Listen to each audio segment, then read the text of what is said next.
Mummy जी, जरूरी तो नहीं दूसरी बहू आपको पोता दे देगी। तुमने मेरी ऐसी फोटो क्यों क्लिक की? इसे अभी डिलीट करो। स्नेहा बनावटी गुस्से से बोली, नहीं, इसे मैं डिलीट नहीं करूंगा। कितनी प्यारी फोटो आ रही है तुम्हारी। दिल का सारा दर्द निकल कर आ गया है।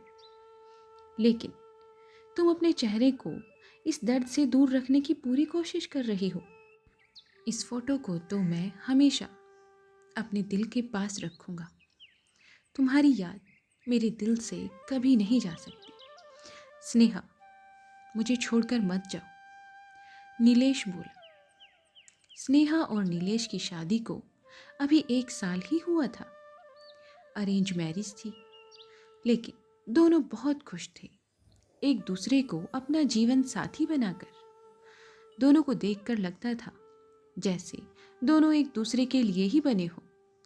नीलेश की माँ प्रतिभा जी, जो स्नेहा उनको फूटी आंख ना सुहाती, कारण मनपसंद दहेज नहीं मिला। स्नेहा के पिता भी क्या करते, सगाई के बाद इन लोगों की डिमांड बढ़ती गई। स्नेहा के पिता ने सारी मांगें पूरी करने की कोशिश की। एक सीमा पर आकर उनका धैर्य जवाब दे गया और उन्होंने आगे कोई मांग मानने से इनकार कर दिया। प्रतिभा जी के घर में रिश्ता तोड़ने का ऐलान कर दिया। नीलेश ने सुना तो वो अड़ गया कि शादी करेगा तो स्नेहा से ही, वरना किसी से भी नहीं। शादी में केवल 15 दिन रह गए थे। इस मोड़ पर आकर फालतू मुद्दे उठाना भी ठीक नहीं। लड़का लड़की की भी कुछ भावनाएं होती है, उनसे खेलने का किसी को कोई हक नहीं। अब शादी बिना दहेज के होगी। प्रतिभा जी नीलेश की जिद के आगे झुक गई। अगर स्नेहा घर की बहू बनकर आ गई, शादी तो हो गई, लेकिन प्रतिभा जी के मन में स्नेहा के खिलाफ गांठ बैठ गई। नीलेश के ऊपर स्नेहा की खूबसूरती सिर चढ़कर बोल रही थी।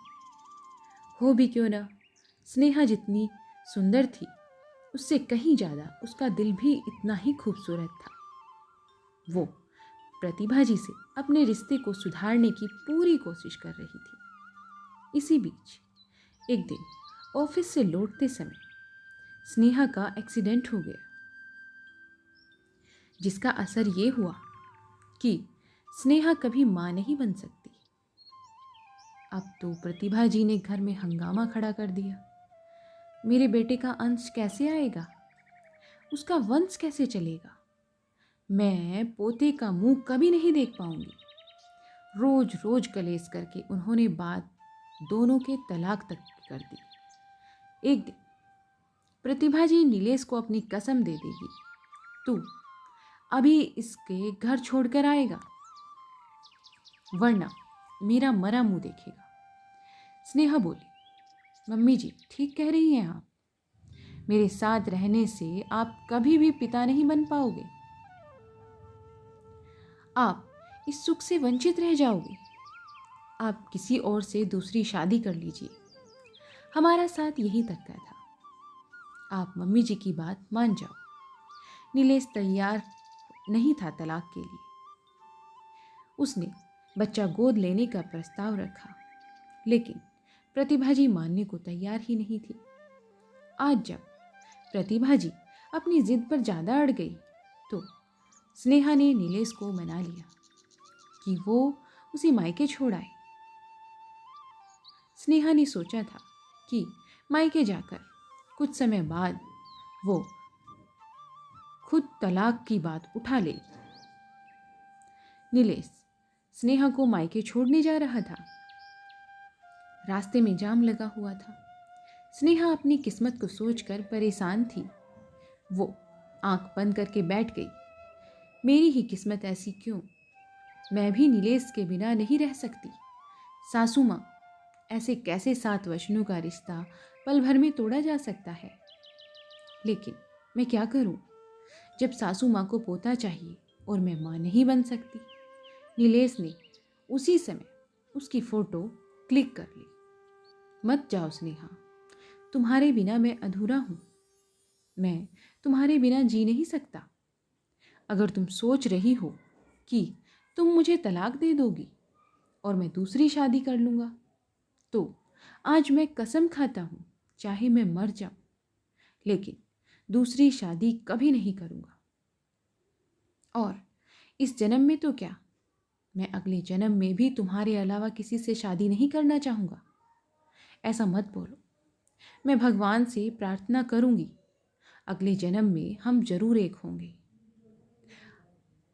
समय भी रुक जाएगा। इस जन्म में तो मेरा साथ निभाओ।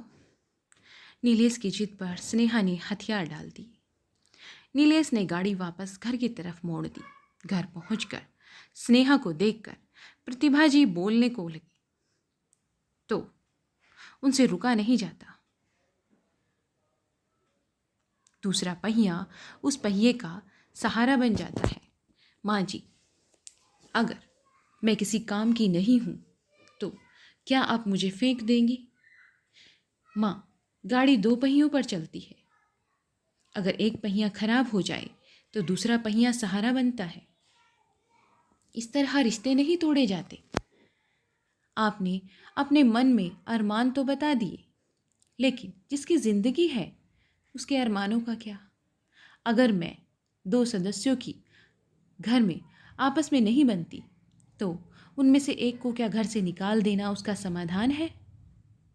और फिर क्या गारंटी है जो दूसरी बहू आप लाओगी उससे आपकी बात बन जाएगी या वो मेरे बच्चे की माँ बन पाएगी?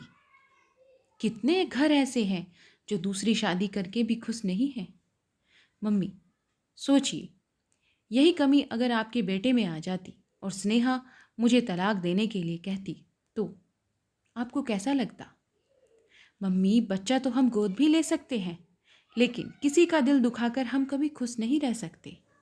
आपने अपना फैसला तो सुना दिया, लेकिन मेरे दिल में झांक ना पाई।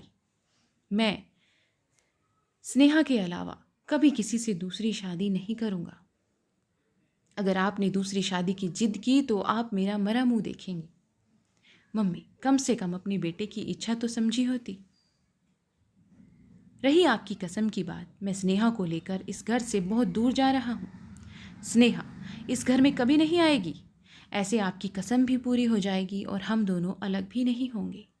कहकर नीलेश अंदर जाकर अपने सामान की पैकिंग करने लगा। प्रतिभा जी वहीं खड़ी देखती रह गई।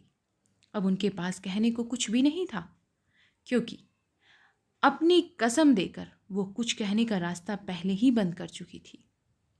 अब तो बस वो उन दोनों को जाते हुए देख रही थी। अब चाहे वो स्नेहा को बुरा भला कहे कि उसने उसका बेटा छीन लिया, चाहे अपनी गलती पर पछताए, उसका फायदा तो कुछ भी नहीं था। सखियों, अपनी प्रतिक्रिया इस कहानी के बारे में मुझे कमेंट्स बॉक्स में ज़रूर लिखें। और अगर आप हमारे चैनल पर नए हैं तो प्लीज़ हमारे चैनल को सब्सक्राइब कीजिएगा। और कहानी सुनने के लिए आपका बहुत बहुत धन्यवाद। मिलते हैं आपको ऐसी ही नई कहानियों के साथ, नए विचारों के साथ। तब तक के लिए आप अपना और अपने परिवार का भरपूर ध्यान रखें। तब तक के लिए धन्यवाद।